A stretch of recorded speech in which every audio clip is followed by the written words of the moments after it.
Salut, c'est Trado. Voilà ma vidéo de mise à jour pour l'or. Belle fessée aujourd'hui sur l'or qui perd 3,5% et qui enfonce sa moyenne mobile à 20 séances, ce qui casse la tendance haussière, ni plus ni moins. Bon, c'est à confirmer demain puisque là l'or cote toujours. Mais a priori, si on devait clôturer sur les niveaux actuels, et bien oui, c'est la fin de la tendance haussière pour l'instant. Je précise, cela ne signifie pas que nous soyons en tendance baissière. Pour que nous soyons en tendance baissière, il faudrait que la M20 soit décroissante et que les cours soient en dessous. Or là, nous sommes en dessous d'une M20 toujours croissante, donc c'est simplement un coup d'arrêt à la hausse.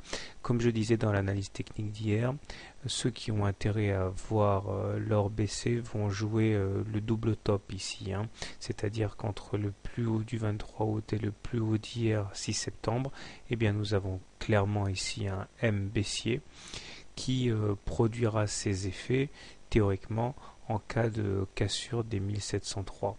Bon, on est loin d'y être pour l'instant, mais il faudrait reporter l'amplitude du M en dessous de la ligne de coupe pour avoir un objectif.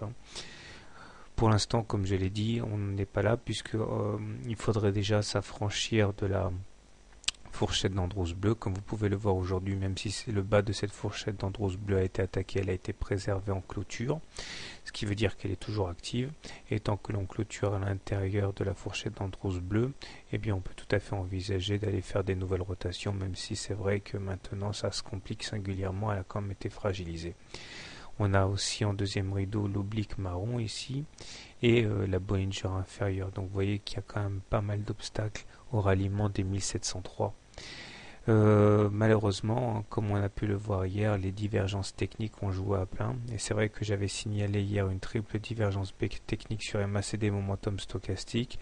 Il semble que certains aient tenté de jouer la baisse avec succès.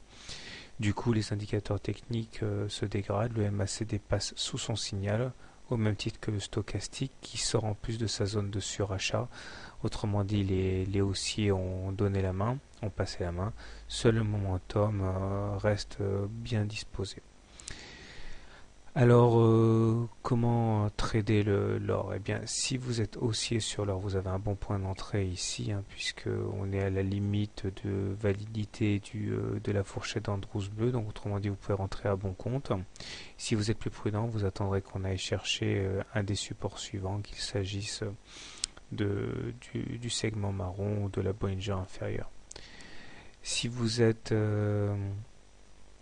baissier, vous pouvez shorter le contact avec la M20 ou avec la M7. Ou alors même maintenant si vous êtes un trader agressif, mais bon, ça serait peut-être plus sage d'attendre, voir comment on réagit en cas de rebond technique, puisqu'on a quand même perdu 3,5% aujourd'hui. Voilà, quant à moi, vous savez comment je trade. Puisqu'on est en dessous d'une M20 croissante, il n'y a pas de tendance. Donc pour moi, aucune des options est à privilégier. Le plus simple, c'est encore de rester spectateur. Bonne soirée, bon trade. À demain.